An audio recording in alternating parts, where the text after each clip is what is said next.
Hey, what's up? MKBHD here, and welcome to your first look and hands-on of everything Apple just unveiled today at their 2025 September event. This is iPhone 17, 17 Pro, and 17 Air. Definitely get subscribed to be among the first to see the full reviews when they come out. But this is my first impressions, and I actually found it pretty simple to synthesize my thoughts on everything they announced today. Like, there is some good tech, there's some interesting new designs, and some questionable decisions, but the funny thing is, as I go to these events and as I think about all this stuff, what usually happens is I end up typically getting some texts from friends asking what I think of the announcements, and my mental task is to summarize everything I'm thinking about into one or two easily digestible sentences or just words to understand what's new and what happened. I don't want to tell them too much information. And so that's what I'm going to give you about each of the things Apple announced today. I'm going to give you my super compressed version of what I saw. So let's just start with the iPhone 17, right? The base new iPhones. My ultra simple summary for the iPhone 17 would be, hey, it got ProMotion and a better selfie camera, and the rest is mostly the same. So the design is mostly unchanged other than the new colors, same screen sizes, same dimensions, same camera bump, same buttons and camera control, which they barely talked about.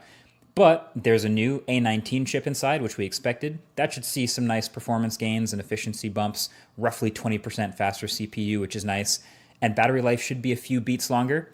And the display is brighter too, getting up to 3000 nits. But this is the first time we are seeing a Pro-branded feature on a non-Pro iPhone, because every new iPhone across the range now has ProMotion. And it's the same ProMotion too. It's the adaptive 1 to 120 hertz. Doesn't seem to be handicapped at all. It's funny, we always used to have that, regular people don't care about 120 hertz argument, but now here it is on the new base iPhones. So, hey, sounds great to me. This makes the base iPhones much more usable, and so does the new base storage of 256 gigs. So those are welcome upgrades. But the other new thing was the selfie camera.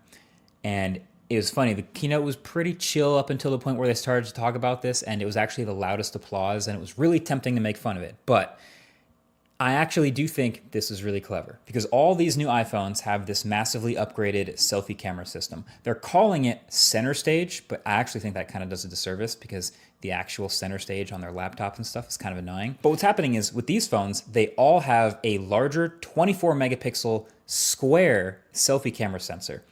And so then when you go to take a selfie, the phone can take a regular vertical selfie, or can manually or even automatically take a horizontal selfie without you having to rotate the phone.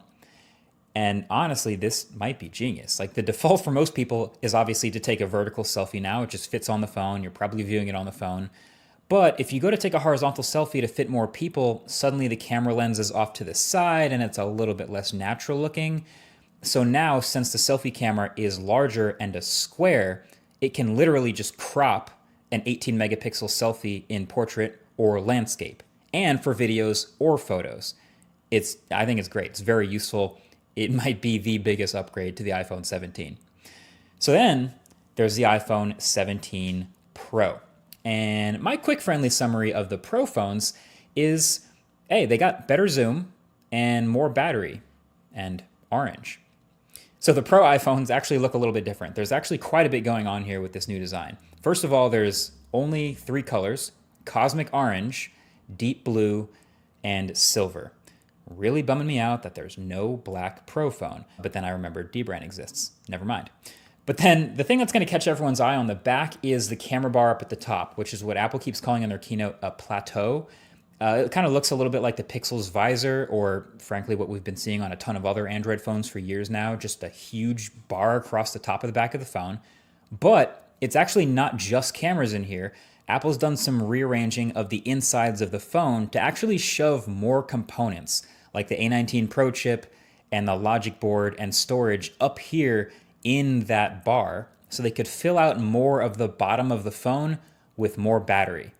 And that approach is going to make even more sense in a little bit. But my first reaction to that is, oh yeah, great. That sounds like these Pro phones might actually come with a real substantial battery upgrade from last year, which is again very welcome. Now you might also notice some other little things like the millimeter wave antenna at the top of the phone and the ring around that plateau actually also being an antenna. But then the other new design element is that they actually switched back